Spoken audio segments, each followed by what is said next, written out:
Mesdames et messieurs, bonsoir. Le diplomate Club des Nations se retrouve actuellement à l'ambassade de Chine. Ce soir, nous allons parler du forum sur la coopération sino-africaine, FOCAC, qui s'est tenu du 4 au 6 septembre dernier à Beijing, en Chine. Mesdames et messieurs, bienvenue à votre émission, le diplomate Club des Nations.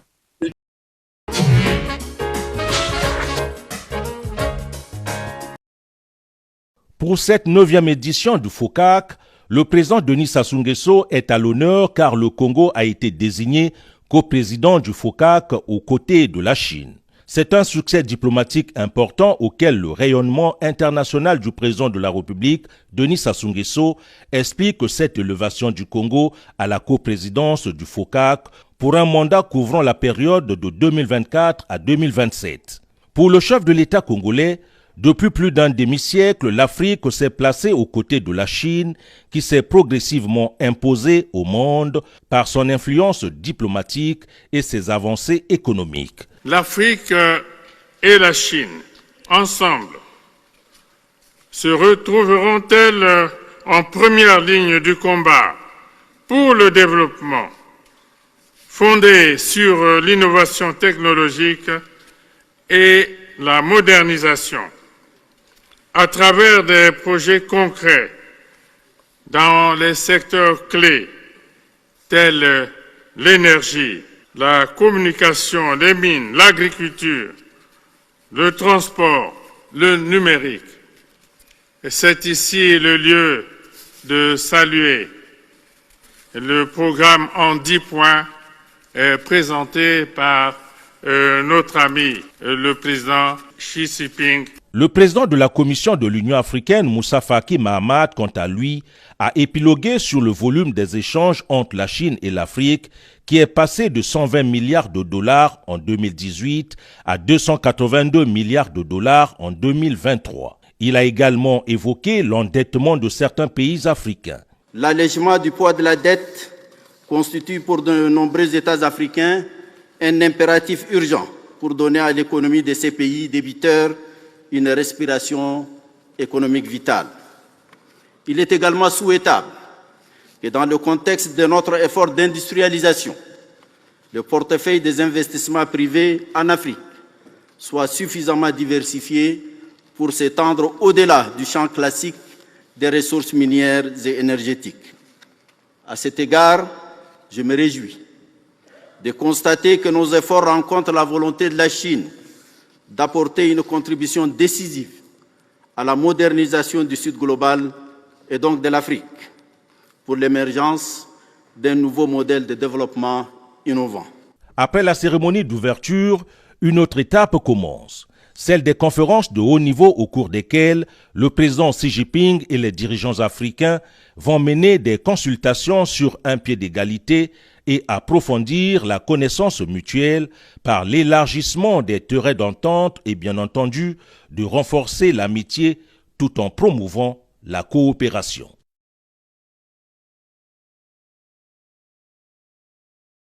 Vendredi 6 septembre 2024, le président de la République, Denis Sassou Nguesso et Madame font leur entrée dans le Grand Palais du Peuple, côté nord, à la rencontre du président chinois Xi Jinping et Madame.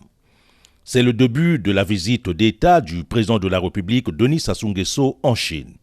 L'instant est solennel. La poignée de main appuyée des deux chefs d'État et celle des deux premières dames témoignent l'excellence des relations d'amitié et de coopération qui existent entre la Chine et le Congo depuis 60 ans.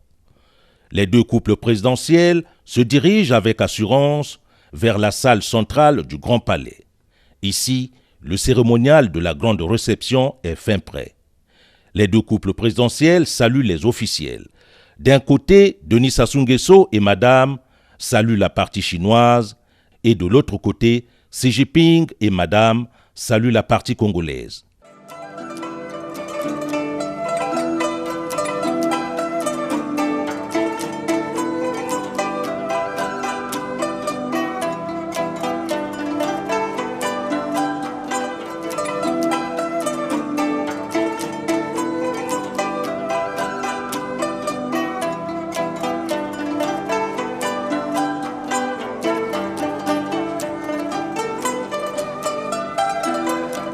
Puis, les deux présidents s'installent. Commence alors l'exécution des hymnes nationaux des deux pays.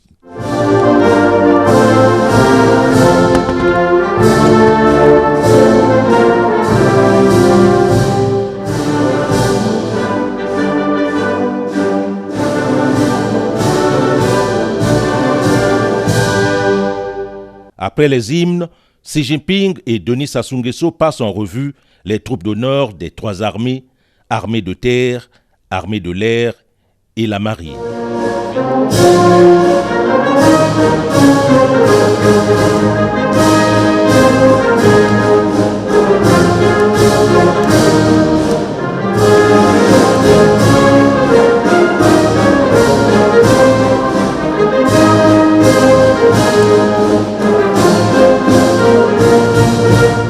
L'accueil des majorettes, chacune munie des drapelets du Congo et de la Chine, est pathétique.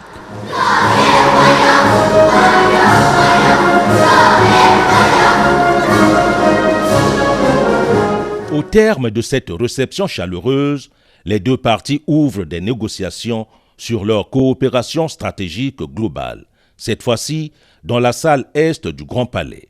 Le chef de l'État congolais, Denis Sassou Nguesso, est satisfait de l'exemplarité de cette coopération et remercie son hôte. Voilà 60 ans que la République du Congo et la République populaire de Chine entretiennent d'excellentes relations d'amitié et de coopération que nous saluons. Je salue votre engagement personnel à œuvrer à la consolidation de l'axe Brazzaville-Beijing, sous-tendu ces derniers jours par le soutien de votre pays à la candidature de la République du Congo à la coprésidence du Forum de coopération sino-africaine. Pendant ce temps, dans la salle Foujian, les deux premières dames, Antoinette Sassou Nguesso et Peng Liyuan, s'entretiennent sur les sujets divers, notamment le bien-être de la mère et de l'enfant, mais surtout la prise en charge des personnes du troisième âge. Rencontre au cours de laquelle elles échangent leur expérience. Au moment où les premières dames bouclent leurs entretiens, les délégations chinoises et congolaises se retrouvent dans la salle de presse pour la signature de 19 accords de coopération en présence des présidents Xi Jinping et Denis Sassou Nguesso. Il s'agit entre autres de l'accord cadre de partenariat économique, du plan de coopération sur la promotion conjointe de la ceinture et la route, le protocole d'accord dans le domaine de l'éducation et de la formation. Pour remercier le président chinois pour l'honneur fait à son épouse et à lui-même, le président Denis Sassou Nguesso a offert un livre retraçant les repères du Congo à ce grand homme d'État qu'est Xi Jinping.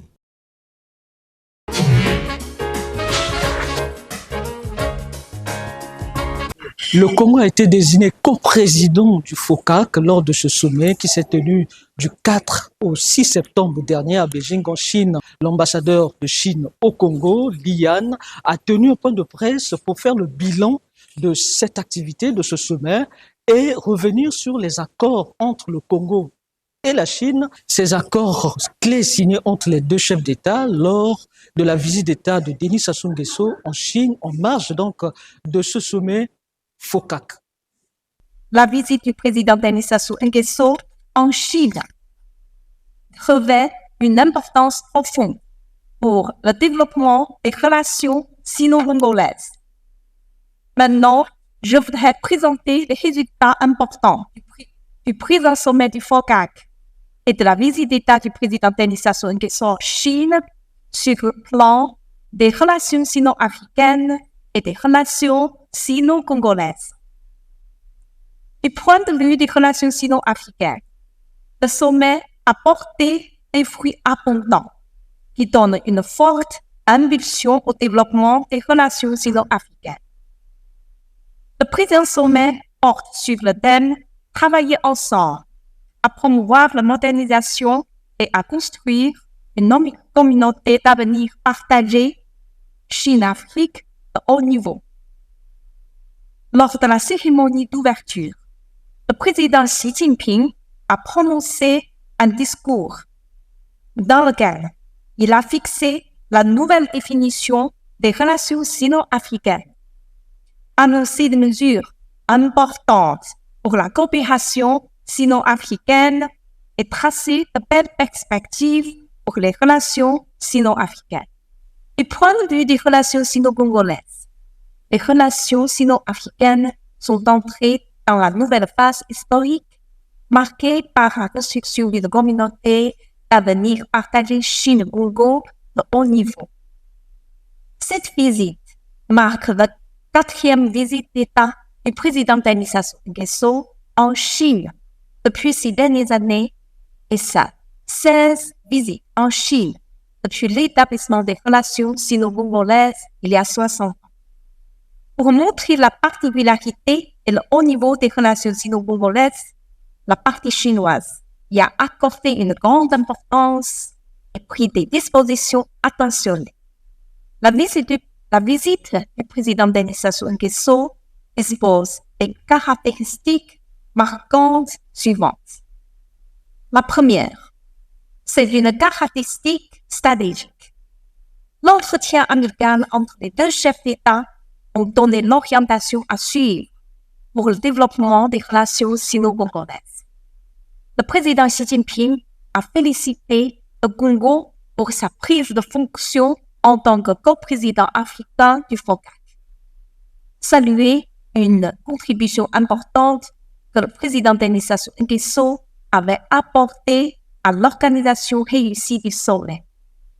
Les relations sino-africaines ont entamé une nouvelle marche en avant. L'amitié et la coopération sino-congolaises ont de nouveau 60 ans d'or à explorer. La partie chinoise et la partie congolaise doivent consolider et développer l'amitié traditionnelle sino-congolaise pour donner l'exemple du développement des relations sino-africaines. Il a proposé que la Chine et le Congo doivent jouer un quadruple rôle, à savoir un porte-drapeau de la construction d'une communauté d'avenir partagée, un pionnier de la coopération dans le cadre de l'initiative La Ceinture et la Route, un modèle de rapprochement des peuples, un exemple de la solidarité et de la coordination.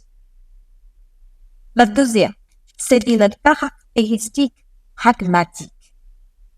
La coopération sino-congolaise a devant elle de belles perspectives à exploiter et de nouveaux chapitres à ouvrir. Une part, c'est la prise de fonction du coprésident africain du FOCAC. La partie congolaise a assuré officiellement le coprésident africain du FOCAC. C'est la première fois pour un pays de l'Afrique centrale de jouer ce rôle important.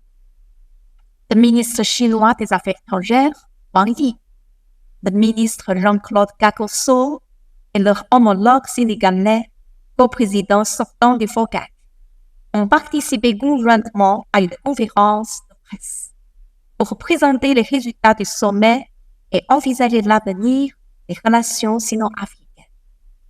Le ministre Wang Yi a félicité le Congo pour sa prise en fonction en tant que coprésident africain du FOCAC.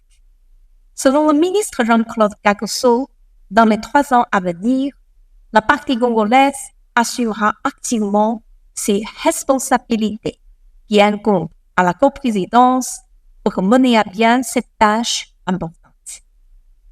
Je suis convaincu que le coprésident sera un rôle particulier et important qui offrira de nouvelles opportunités pour approfondir et explorer la coopération pragmatique dans différents domaines. D'autre part, c'est la signature d'une dizaine de documents de coopération.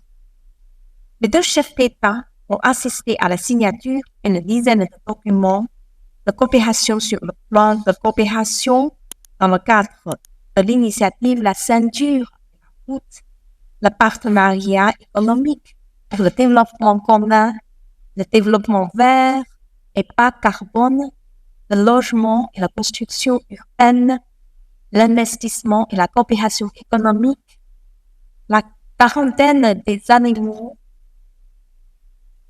et des plantes, l'exportation du Orient vers la Chine, l'économie numérique, les ressources humaines et les médias. La coopération sino-congolaise possède un grand potentiel et de vastes perspectives. La troisième, c'est d'une caractéristique amicale. Les deux chefs d'État ont eu des échanges amicaux approfondis. Le président Denis Sassou Nguesso a prononcé une allocution lors de la cérémonie d'ouverture, dans laquelle il a répondu favorablement aux grandes initiatives annoncées par le président Xi Jinping. D'après lui, la Chine est un ami de tout temps de l'Afrique centrale. La partie africaine salue chaleureusement les 10 actions de partenariat sur la modernisation proposées par la partie chinoise. Lors de l'interview, le CCDV, le président Denis Sassou Nguesso, a dit qu'il était convaincu que les 10 actions de partenariat seraient certainement réalisées et qu'il était pleinement confiant de la mise en œuvre des résultats du sommet. La fondation du COCAC, il y a 24 ans, l'influence du COCAC ne cesse de s'élargir. Quel est le secret pour l'expliquer? Elle est fondée en l'an 2000. C'est la première plateforme de dialogue institutionnel entre la Chine et l'Afrique, et tous les pays, entre la Chine et les pays en développement. C'est aussi le premier mécanisme de coopération multilatérale entre la Chine et un continent. Depuis sa fondation, il y a 24 ans, le mécanisme du FOCAC s'est perfectionné sans cesse et la coopération pragmatique sino-africaine a porté des fruits abondants. Le FOCAC est devenu aujourd'hui une plateforme de coopération unique, efficace et exemplaire entre les pays du Sud global. Sous la direction du FOCAC, le volume des échanges commerciaux entre la Chine et l'Afrique et le stock d'investissement de la Chine en Afrique sont multipliés, respectivement par 26 et par 100.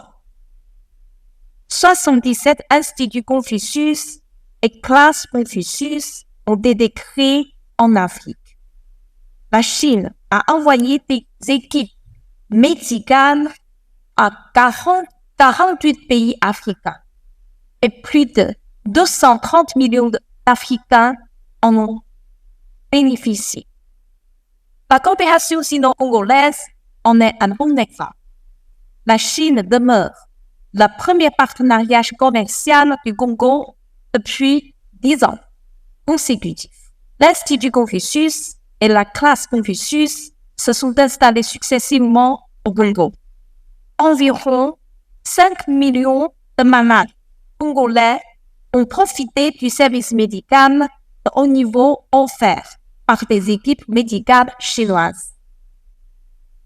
Il est à noter qu'hier, le navire hôpital l'Arche de la Paix de la marine chinoise s'est rendu au Congo 7 ans après, au Point Noir. C'est un événement important pour la coopération militaire et sanitaire entre la Chine et le Congo. Lors de sa première visite au Congo en 2017, le navire a envoyé 38 médecins chinois en 8 jours pour offrir des services médicaux gratuits dans plusieurs institutions médicales. Plus de 7500 habitants locaux en ont bénéficié et 44 opérations ont été faites. Jusqu'à aujourd'hui, les histoires émouvantes sont toujours évoquées par les amis congolais. Au moment où les relations sino-congolaises ouvrent de nouveaux chapitres, le navire hôpital effectue sa deuxième visite au Congo, ce qui démontre pleinement la particularité et le haut niveau des relations sino-congolaises. Nous sommes convaincus que cette visite importante fera rayonner l'amitié traditionnelle sino-congolaise et fera bénéficier les fruits de coopération sino-congolaise à plus d'habitants congolais. La question est la suivante. Au cours du présent sommet, le Congo a soumis la co-présidence africaine du FOCAC. Les deux chefs d'État ont assisté à la signature de plusieurs documents de coopération. Comment voyez-vous la coopération sino-congolaise La prise de fonction du Congo en tant que co-président africain du FOCAC donnera une forte impulsion et apportera des opportunités historiques à la promotion de la coopération pragmatique et latérale entre la Chine et le Congo. Ces dernières années, la coopération pragmatique sino-congolaise a connu un développement vigoureux. La couverture nationale de la télécommunication phase 3, le centre de maintenance aéronautique et d'autres projets importants ont progressé dans d'heureuses conditions.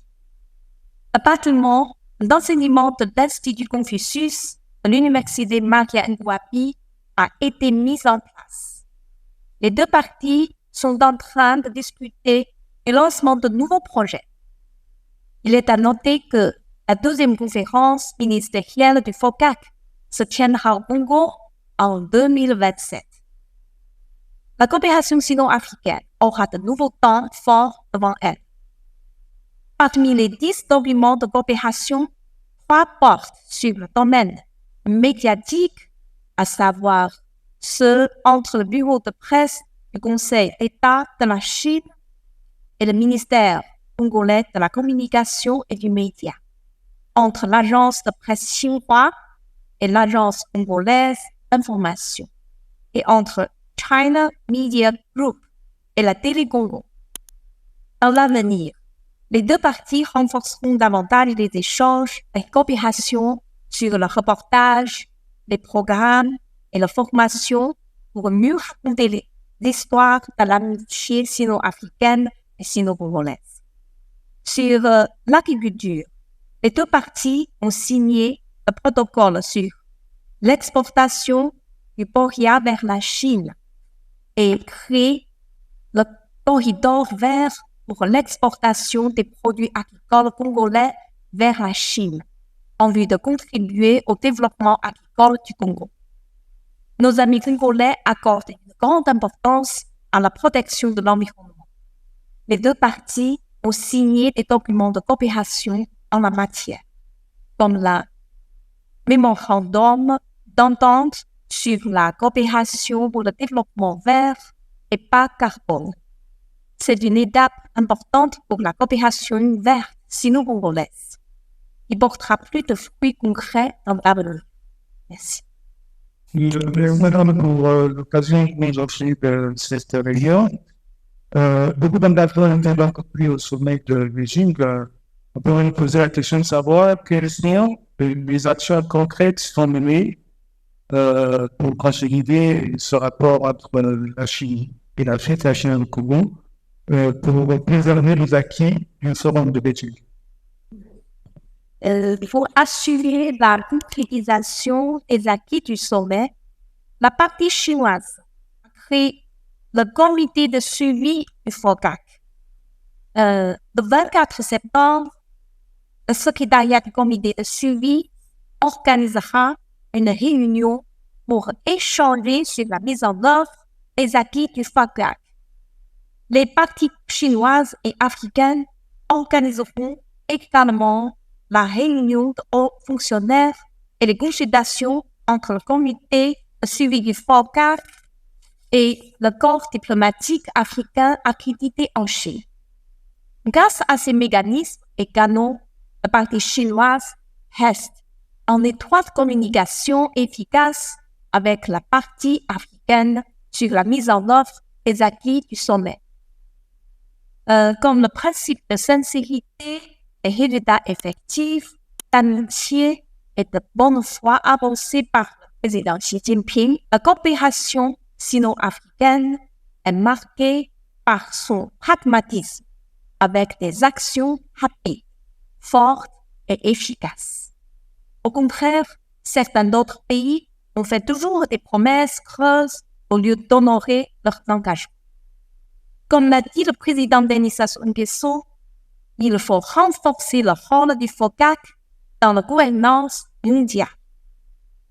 Nous sommes convaincus que grâce aux efforts de différentes parties, le FOCAC connaîtra un développement encore plus remarquable avec plus de fruits tangibles au bénéfice des peuples chinois et africains.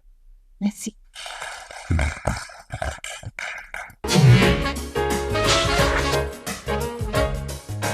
Mesdames et messieurs, c'est la fin de cette émission. Je rappelle que nous avons parlé du forum sur la coopération sino-africaine. Au cours de cette émission, vous avez suivi le point de presse de Madame l'ambassadeur Liane qui a fait le bilan de ce sommet et a parlé des accords entre le Congo et la Chine.